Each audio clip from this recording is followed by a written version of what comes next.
Alright, BLAKGOOSETV family, what's happening with y'all? Man, there's a lot of boxing news I want to talk. You know what I'm saying? I feel like there's been a lot of information that has been happening. It is Saturday. Usually, there's something big happening when it comes to the boxing community. When it comes to the fight, I usually go live. But, you know what I'm saying? There's no particular fights that interested me tonight, so I didn't go live for nothing. So, that's how it goes. But next week, I'll for sure be going live. You got Jamal Charlo versus Dennis Hogan. And then you got the co-main event, Chris Usyk Jr. versus Matt Korobov. I'm definitely going to be going live for that. So, y'all can check that out. But, what's going to be the topic of this video? The topic of this video has to do with Usyk, okay? Oleksandr Usyk. Excuse me. If y'all remember,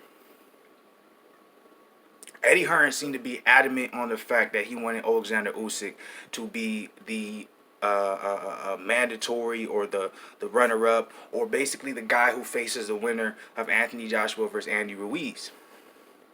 Obviously, he has no say-so if Anthony Joshua loses to Andy Ruiz, because Andy Ruiz is under Al Heyman. So if Al Heyman doesn't want him to fight Usyk, it's not going to happen. But if Anthony Joshua beats Andy Ruiz, Eddie Hearn can make that Usyk versus Anthony Joshua fight happen, which seems like that's what he was pushing towards. But in my opinion, the one thing I was thinking a lot when I heard that was, if Anthony Joshua does beat Andy Ruiz, like, there's nothing in the contract that says there's a rubber match.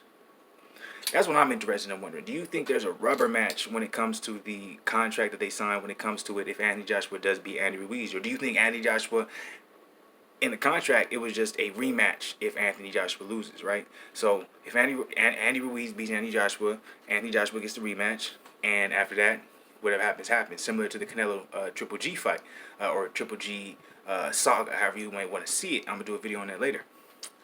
Whereas if Anthony Joshua beat Andy Ruiz, obviously Andy Ruiz doesn't have a rematch clause. So that's what it's looking like. It's looking like if Anthony Joshua beats Andy Ruiz, he wouldn't have to fight him a third time. But I assume they would make it happen, but it would be similar to a Tyson Fury style, where it wouldn't be back to back to back.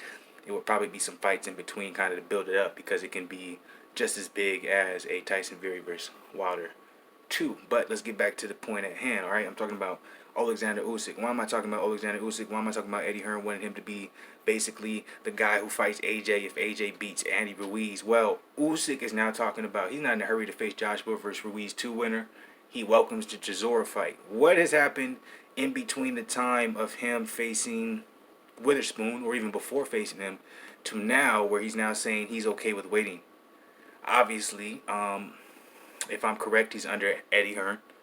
So Eddie Hearn is obviously advising him through these steps, and also possibly telling him what he can and cannot do. And no one was impressed by Usyk's last fight. So no one was sold on Usyk being able to have that title shot. Now, once again, if Usyk would have fought someone like a Takam, it'd have been a different story, right? But he didn't. And he didn't perform the way most people would expected him to perform, or at least do the things he would expected him to do if everyone, well, let's say Eddie Hearn was already talking about him being the mandatory to whoever wins in the Anthony Joshua Ruiz 2 fight. So what's my whole point here is,